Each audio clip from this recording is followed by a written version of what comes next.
No one expected much from the dog. With his torn ears, long scars, and haunted eyes, he looked more like a ghost than a companion. People at the therapy center whispered. Some laughed. They said he was not trained, not gentle, not therapy material. Just another rescue dog with too much baggage. But Ghost was not like the others. He had been broken once and he had learned to walk through that pain with quiet steps.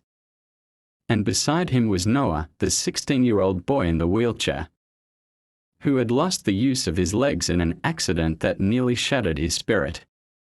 Together, they had built something rare, silent trust. When the invitation came to bring Ghost to the children's therapy event, Noah hesitated. He remembered the early days when Ghost would cower at the slightest touch, flinch at any sound, and disappear into corners. Was he ready for this? Or maybe it was the world that was not ready for him. The therapy center buzzed with soft music, quiet corners, and the cautious energy of children who had seen too much or felt too little. Some were nonverbal. Some struggled to make eye contact. Parents watched from the edges, clinging to hope and fearing disappointment. When Ghost entered the room, the energy shifted. He did not bark. He did not wag his tail or rush toward anyone. He simply walked in. His step steady, his eyes calm, and his presence somehow grounding. Noah followed behind, his hands resting on the wheels of his chair, saying nothing. One of the therapists leaned over and whispered, almost mocking, "That Ghost did not even look like a therapy dog." Another parent shook her head, unimpressed. They expected excitement, interaction, something textbook. What they saw instead was a dog who just stood in the middle of the room, doing nothing. And then, he saw her. A little girl in a yellow sweater, sitting cross-legged in the corner. She had not spoken in over a year. Her mother said she had not smiled since the day of the accident. Ghost turned, slowly, and walked toward her, step by careful step. He did not go straight to her.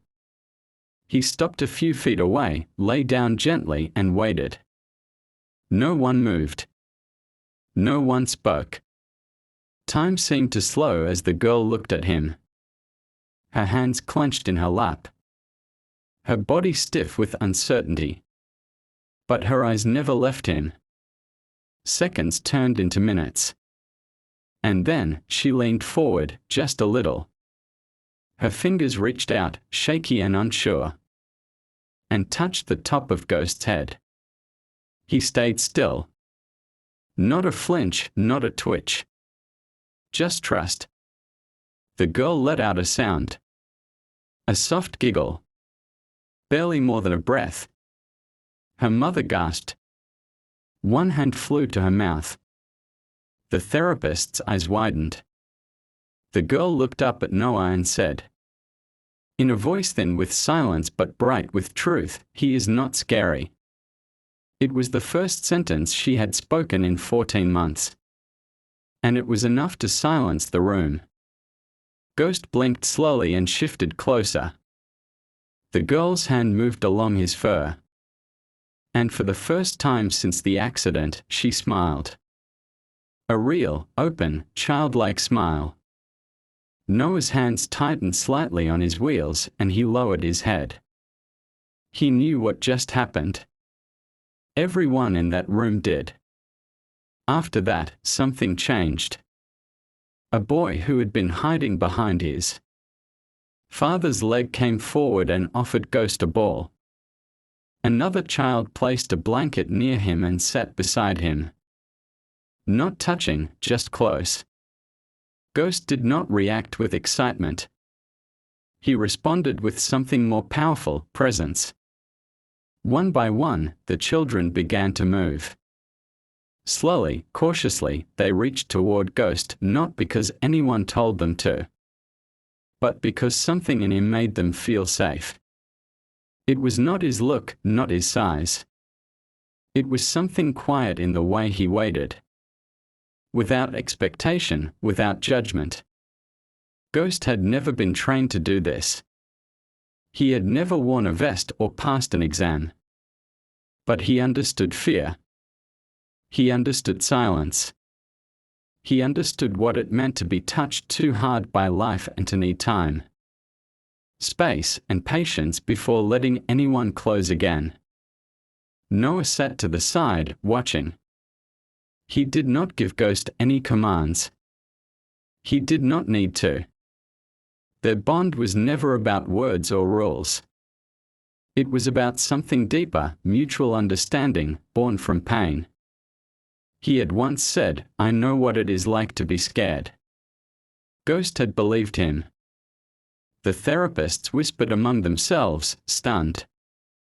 One of them had been working with the girl in the yellow sweater for 9 months. And not once had she reached out like that. Now she was stroking Ghost's fur like she had done it 100 times before. It was more than progress. It was a breakthrough. A boy with a stutter knelt beside Ghost and began to speak. His words came slow, broken, but they came. He told Ghost about his dreams. About how he wished he could be brave. Ghost looked at him, unblinking, as if listening. And the boy, encouraged, kept going. He did not stop. Noah blinked hard and looked away, trying to collect himself. He had seen Ghost come alive before, but this was different. Ghost was not just healing himself anymore. He was giving it away, quietly, carefully, to anyone who needed it. It was never taught. It was just in him. Near the end of the event, a boy placed a sticker on Ghost's collar. It read "Hero." No one objected. Even the skeptics from earlier were quiet now. They watched, humbled. One of the parents who had laughed before wiped tears from her eyes. As her son reached out for the first time. As the sun began to lower, the room began to clear.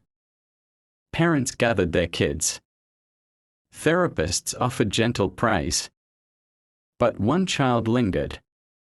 It was the girl in the yellow sweater. She walked up to Noah, hesitated for a moment. Then reached out and gently touched his hand. "Thank you," she said softly. "Thank you both." Her mother cried openly now. Noah could only nod.